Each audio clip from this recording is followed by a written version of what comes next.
Assalamualaikum warahmatullahi wabarakatuh. Teman-teman sekalian, pernahkah kita berpikir dari mana datangnya panduan-panduan ibadah yang kita jalani sehari-hari? Di balik setiap gerakan sholat, aturan puasa, dan cara kita berinteraksi, ada jejak perjuangan para ulama besar. Hari ini, kita akan menyelami lautan ilmu dan hikmah dari 4 sosok luar biasa yang menjadi pilar utama dalam pemikiran Islam, yaitu 4 imam mazhab, Imam Abu Hanifah, Imam Malik, Imam Syafi'i, dan Imam Ahmad bin Hambal. Kisah mereka bukan hanya tentang dalil dan hukum, tapi tentang keteladanan, kejujuran, dan kecintaan yang luar biasa pada ilmu dan Rasulullah. Mereka adalah manusia-manusia pilihan yang hidupnya menjadi inspirasi abadi. Mari kita mulai perjalanan menakjubkan ini dari seorang pedagang cerdas yang mengubah dunia dari pasar di Kufah.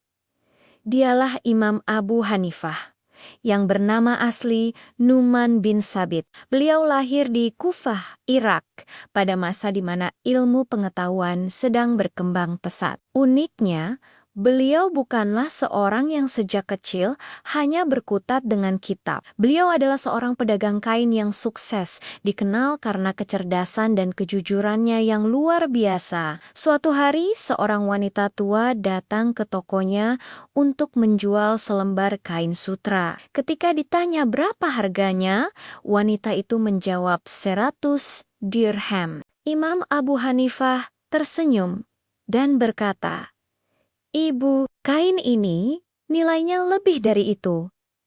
Beliau terus menaikkan tawaran hingga 400 dirham.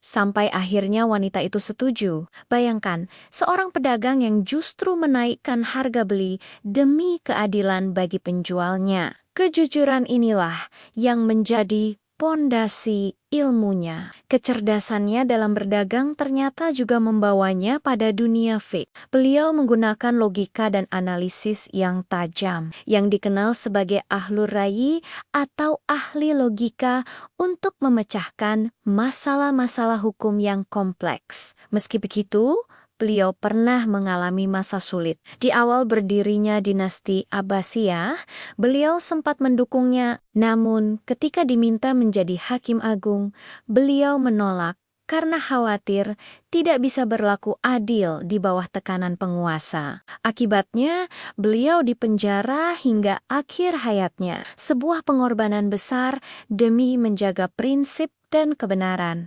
Sekarang, mari kita bergeser ke kota suci Madinah, kota Nabi.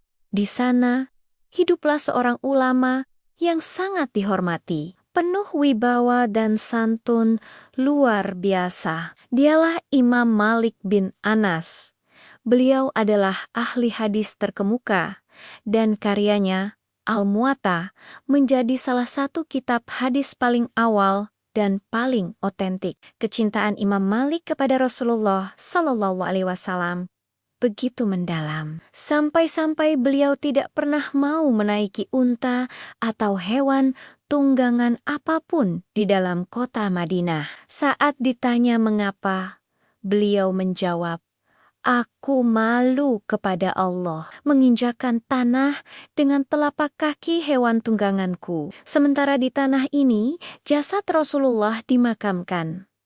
Subhanallah, sebuah adab dan rasa hormat yang tiada tara. Bagi Imam Malik, praktik dan tradisi penduduk Madinah pada masanya memiliki nilai yang sangat tinggi. Beliau berpendapat bahwa apa yang dilakukan oleh penduduk Madinah secara turun-temurun adalah cerminan langsung dari ajaran Nabi. Oleh karena itu, beliau lebih mengutamakan amal ahli Madinah daripada hadis ahad atau riwayat dari satu orang. Karena beliau menganggap praktik penduduk Madinah itu setara dengan hadis mutawatir yang diriwayatkan oleh banyak orang. Inilah keunikan mazhab Maliki yang berakar kuat pada tradisi kota Nabi dari Madinah. Muncullah seorang pemuda jenius yang akan menghubungkan dua kutub pemikiran besar saat itu. Dia adalah Muhammad bin Idris yang kita kenal sebagai Imam Syafi'i. Sejak kecil, Bakatnya sudah terlihat. Pada usia 7 tahun, beliau sudah hafal Al-Quran. Beliau memiliki dua cita-cita besar, menjadi ahli ilmu dan menjadi ahli memanah. Keduanya beliau kuasai dengan sempurna. Anak panahnya jarang meleset dari sasaran. Begitu pula logikanya yang jarang meleset dari kebenaran. Pada usia 12 tahun, beliau hijrah dari Gaza ke Mekah untuk mendalami sastra Arab, hingga mampu menghafal ribuan syair. Kecintaannya pada ilmu membawanya berkelana ke Madinah untuk belajar langsung dari Imam Malik. Kecerdasannya membuat Imam Malik terkesan. Dan tak butuh waktu lama, Imam Syafi'i menjadi murid terbaiknya. Beliau berhasil menggabungkan metode fikih yang berbasis logika dari Imam Abu Hanifah Ahlur Ra'yi dan yang berbasis hadis kuat dari Imam Malik Ahlul Hadis. Pemikirannya yang brilian ini melahirkan sebuah mazhab baru yang menjadi jembatan di antara keduanya. Dan diikuti oleh mayoritas umat Islam di dunia, termasuk di Indonesia. Kisah para imam belum berakhir. Dari lingkaran ilmu Imam Syafi'i, muncullah seorang murid yang paling setia dan paling dicintainya, dialah Imam Ahmad bin Hambal. Imam Syafi'i pernah berkata, "Aku keluar dari Baghdad dan tidak aku tinggalkan di sana orang yang lebih utama, lebih berilmu dan lebih bertakwa daripada Ahmad bin Hambal." Kesetiaan Imam Ahmad pada gurunya luar biasa. Beliau tidak pernah berhenti mendoakan Imam Syafi'i dalam setiap salatnya selama puluhan tahun. Imam Ahmad dikenal sebagai pribadi yang sangat sederhana, baik hati, dan sangat rajin beribadah. Beliau tidak akan menikah sebelum ibunya wafat, karena ingin mendedikasikan seluruh baktinya kepada sang ibu. Ketika akhirnya menikah, beliau memilih seorang wanita yang buta sebelah matanya karena kesederhanaan dan agamanya. Perjalanannya menuntut ilmu tak kenal lelah.